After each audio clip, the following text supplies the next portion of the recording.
So why does a person sin? Ki kol sibas hachatoim. The reason for sin, machmas harichuk, is because of distance. Shenesrachik adam Hashem Yisbarach, that a person is distant from Hashem. Ve'ein rayos kvadei hamalek kol haaretz. He doesn't see the glory of Hashem that fills the entire world. De'im hayaraya es Hashem Yisbarach. If a person would see God, ha'oimid alav, which is standing on top of him, v'raya b'masav, and is watching him. So b'shum oifin, b'shum panim le'hayachaytei. Nobody would sin. So when we're focused, we feel that Hashem is present and Hashem is watching us. There's a spotlight on us. There's a video camera on us, and we don't sin. But as things happen, so what happens is we feel distant. Our consciousness of Hashem goes down. Somehow the Yetzer Hara can do that. We get busy, or we get sidetracked, or our brain becomes like only working at 50% capacity. We just don't feel it.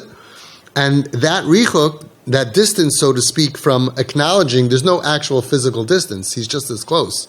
But in our minds, we become distant, as if, right? But we're really not distant.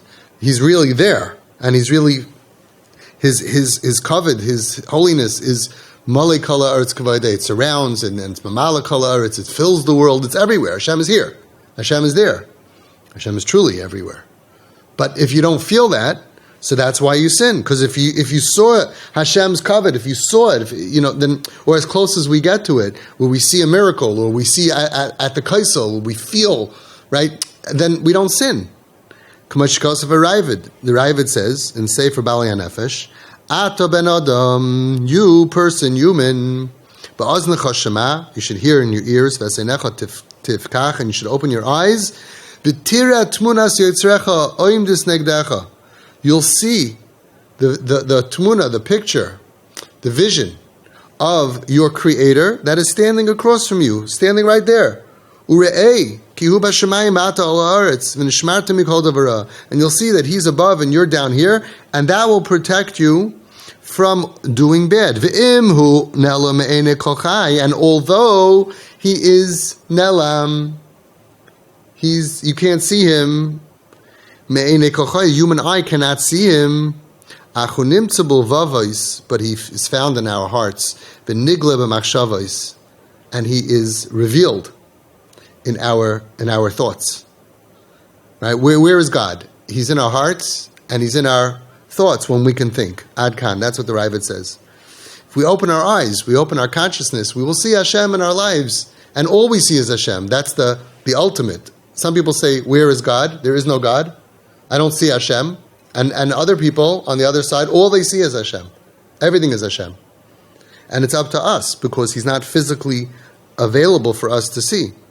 V'hainu shekasha Yehudi royas Hashem Yisbarach ha'omed alav ba'oisoi shah einena musugol lachtoi klal ki eich yasa neged ritzaynu Yisbarach b'shasha royas Hashem Yisbarach nechachai.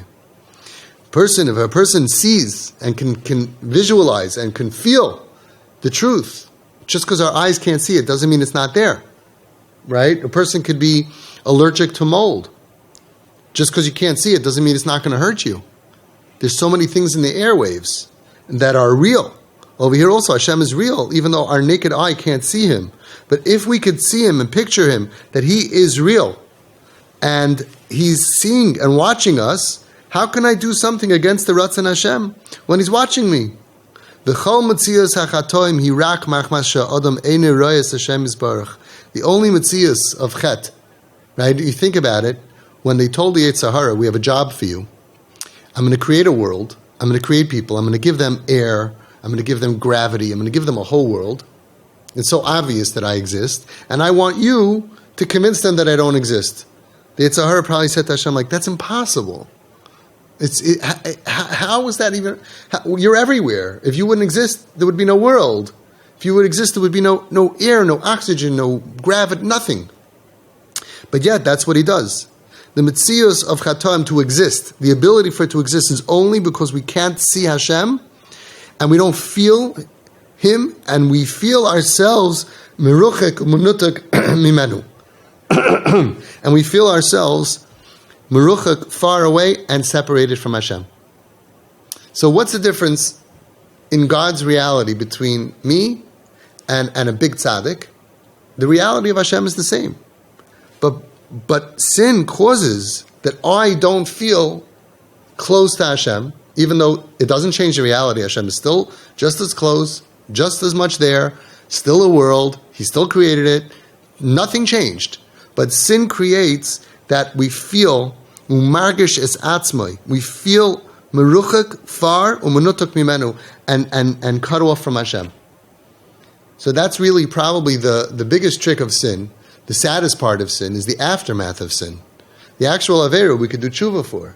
But the feeling that I'm separate from Hashem, then his consciousness goes down from 100 to 90 to 80 to 70 within us. And the davening becomes watered down. Am I talking to him? Am I not talking to him? Is he really listening? Is he not really listening? Does he care? Does he not care? Of course he cares. He's there. He's right there waiting in front of you, the same as the biggest tzaddik. But sin creates that bilbul hadas, that cloud, that smoky cloud of dust, of darkness, that in our own minds, it didn't change the reality, it didn't change Hashem. And then there's a metzios. When a person feels that way, there could be a metzios of chet. It could be possible that a person could sin against Hashem, because otherwise it's like, how on earth could you possibly sin? You jump up at Hashem, punch him in the nose. How are you fighting with God? How could you sin against God? He's creating you. He gives you everything. He gives you life. It's so pashut you can't. The only way is that a person's mind goes down and he feels separate, and all of a sudden the concept of Hashem fades away. Ad kedei kach, that it could be that a person even denies his existence, the existence of Hashem. And this is the battle that we all have. And even though we believe, but how much is Hashem in our consciousness, that really depends on every person at every stage in a different way. And you see some people, myself included, sometimes we daven, mamish kavanah, I'm talking to Hashem, and sometimes I'm not even listening to myself. I think sometimes, why should He listen to my bakashas if I'm not listening to them? You know, it's like, are you talking to God or you're not talking to God? Are you praying to Hashem? Are you learning Tyrus Hashem? Do you believe that Hashem is there? And the answer is that we're human, and that's part of the human experience, and it's very hard to remain focused. It's very difficult. It's like after you go to the gym, you could be Charlie horse. You know, sometimes after the Yom Tovim, Yom Neroim, and Tshuva, you can be like Charlie horse because it's like so uncomfortable to just be focused on living a life with Hashem being visible in your heart and in your mindset. But that's what it is. That's where the whole war is. Because if you feel Hashem is real and you feel Him in your consciousness, then you never get. How could you sin? How could I sin? So there'll be for sure much, much, much less sins. And what the Yetzer Hara does is he makes us kind of not think, and we feel separated, and then there's a metzius, a possibility of sin to exist. Part of the Aseret Yemei Tshuva, part of coming back, is to work on that focus. When you raise your focus of Hashem in your life, and before you daven, you say, I'm going to talk to Hashem.